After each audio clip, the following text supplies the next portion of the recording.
নমস্কাৰ এই মুহূৰ্তত অসমৰ প্ৰত্যেকগৰাকী জনতালৈ দিবলৈ ওলাইছোঁ ডাঙৰ খবৰ। তো যিসকল মানুহে ভিডিঅ'টোত ক্লিক কৰিছে অনুগ্ৰহ কৰি ভিডিঅ'টো স্কিপ নকৰি প্ৰথমৰ পৰা শেষলৈ চাই থাকিব, কিয়নো এইটো ভিডিঅ'ৰ মাজত চৰকাৰী ঘৰলৈ এখন গুৰুত্বপূৰ্ণ আপডেট আপোনালোকক প্ৰদান কৰিম। তো অনুগ্ৰহ কৰি ভিডিঅ'টোত ক্লিক কৰিছে যদি ভিডিঅ'টো স্কিপ নকৰি প্ৰথমৰ পৰা শেষলৈ চাই থাকিব। লগতে মোৰ চেনেলত নতুন হলে প্লিজ চেনেলটো সাবস্ক্ৰাইব কৰি মোৰ লগত থাকিব আৰু ভিডিঅ'টো ভাল লাগিলে অনুগ্ৰহ কৰি শ্বেয়াৰ কৰি দিব। তো বলক ভিডিঅ'টো আৰম্ভ কৰি এতিয়া আমি বিস্তাৰিত জানি লওঁ যে যিসকল মানুহে চৰকাৰী ঘৰ পোৱাৰ কাৰণে আবেদন কৰিছিল সেই সকল মানুহে কেনেকৈ নিজৰ মোবাইলৰ সহায়ত চাব পাৰিব চৰকাৰী ঘৰৰ নতুন লিষ্ট। তো ইয়াৰ কাৰণে মই অফিচিয়েল ৱেবছাইটটো ওপেন কৰি ৰাখিছোঁ, আপোনালোককো জনাই দিম, অনুগ্ৰহ কৰি ভিডিঅ'টো স্কিপ নকৰি চাই থাকিব। তো অফিচিয়েল ৱেবছাইটটো কেনেকৈ ওপেন কৰিব পিছত জনাই দিছোঁ। তো ওপেন কৰাৰ পিছত এনেকুৱা ইণ্টাৰফেচ আহিলে ইয়াতে অল ষ্টেট এটা অপশ্যন লিখা চাব পাৰিব। অল ষ্টেট অপশ্যনত ক্লিক কৰি দিব। অল ষ্টেট অপশ্যনত ক্লিক কৰি 3 নম্বৰৰ পৰা আসাম ষ্টেটটো চিলেক্ট কৰিব। তো আসাম ষ্টেট চিলেক্ট কৰাৰ পিছত তাৰ তলৰ অপশ্যনত আপোনালোকে ক্লিক কৰি দিব। তাৰ তলৰ অপশ্যনত ক্লিক কৰি নিজৰ জিলাখনৰ নাম ইয়াতে চিলেক্ট কৰিব লাগিব। তো আপোনালোকে নিজৰ জিলাখনৰ নাম চিলেক্ট কৰাৰ পিছত তাৰ তলৰ অপশ্যনত ক্লিক কৰিব। তাৰ তলৰ অপশ্যনত ক্লিক কৰি নিজৰ ব্লকৰ নামটো ইয়াতে চিলেক্ট কৰিব। আকৌ তাৰ তলৰ অপশ্যনত ক্লিক কৰি নিজৰ পঞ্চায়তৰ নামটো চিলেক্ট কৰিব। এইখিনি কৰাৰ পিছত আকৌ নেক্সট অপশ্যনত ক্লিক কৰি দিব। নেক্সট অপশ্যনত ক্লিক কৰি আপোনালোকে কোনটো ইয়াৰৰ লিষ্ট চাব বিচাৰে সেই ইয়াৰটো ইয়াতে চিলেক্ট কৰিব লাগিব।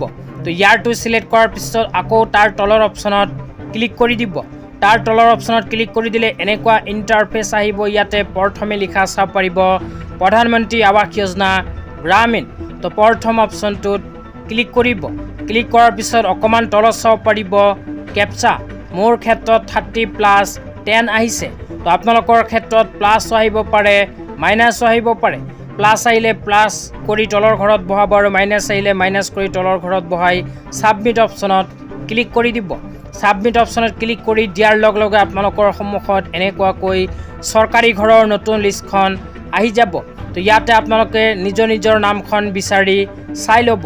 তো ইয়াতে যদি আপোনালোকৰ নাম অন্তৰ্ভুক্ত হৈ আছে আৰু আপোনাৰ বেংক একাউণ্টত যদি এতিয়ালৈকে চৰকাৰী ঘৰৰ প্ৰথম কিস্তি ধন সোমোৱা নাই তেন্তে অতি শীঘ্ৰেই চৰকাৰী ঘৰৰ প্ৰথম কিস্তি টকা লাভ কৰিব। তেতিয়া আপোনালোকক জনাই দিছোঁ অফিচিয়েল ৱেবছাইটটো কেনেকৈ ওপেন কৰিব। তো অফিচিয়েল ৱেবছাইটটো ওপেন কৰাৰ কাৰণে নিজৰ মোবাইলৰ ক্ৰোম ব্ৰাউজাৰত সাৰ্চ কৰিব আপোনালোকে pmayg.nic.in লিখি। এইখিনি লিখি পেলাই সাৰ্চ কৰি দিয়াৰ লগে লগে আপোনালোকৰ সন্মুখত এনেকুৱাকৈ অফিচিয়েল ৱেবছাইটটো ওপেন হ'ব। ওপেন হোৱাৰ পিছত তলত আপোনালোকে ব্লু কালাৰত কেইখনমান অপশ্যন চাব পাৰিব। ইয়াৰ মাজৰ পৰা আৱাজ ছফ্ট অপশ্যনত ক্লিক কৰি দিব। ক্লিক কৰাৰ পিছত এনেকুৱা ইণ্টাৰফেচ আহিলে আপোনালোকে 2 নম্বৰত লিখা চাব পাৰিব ৰিপৰ্ট। তো প্ৰথমে ডাটা এণ্ট্ৰি তাৰপিছত ৰিপৰ্ট। তো ৰিপৰ্ট অপশ্যনত ক্লিক কৰি দিব। ৰিপৰ্ট অপশ্যনত ক্লিক কৰি দিলে এনেকুৱা ইণ্টাৰফেচ আহিব। অহাৰ পিছত স্ক্ৰল ডাউন কৰি অকণমান তলত আহিব। তলত অহাৰ পিছত H নম্বৰত লিখা চাব পাৰিব ছ'চিয়েল এডুইট ৰিপৰ্টছ। তাৰ তলত লিখা চাব পাৰিব বেনিফিচিয়াৰী ডিটেইলছ ফৰ ভেৰিফিকেশ্যন। তো ইয়াতে আপোনালোকে ক্লিক কৰি দিব। ইয়াতে ক্লিক কৰি দিয়াৰ পিছত আপোনালোকৰ সন্মুখত এনেকুৱাকৈ ইণ্টাৰফেচ আহি যাব। অহাৰ পিছত মই যেনেকুৱাকৈ দেখুৱালোঁ ঠিক তেনেকুৱাকৈ আপোনালোকে নিজৰ পঞ্চায়তৰ চৰকাৰী ঘৰৰ লিষ্টখন চাই ল'ব। তো আজি ইমানেই, ভিডিঅ'টো চাই কেনে পেলাই নিশ্চয় জনাই দিব।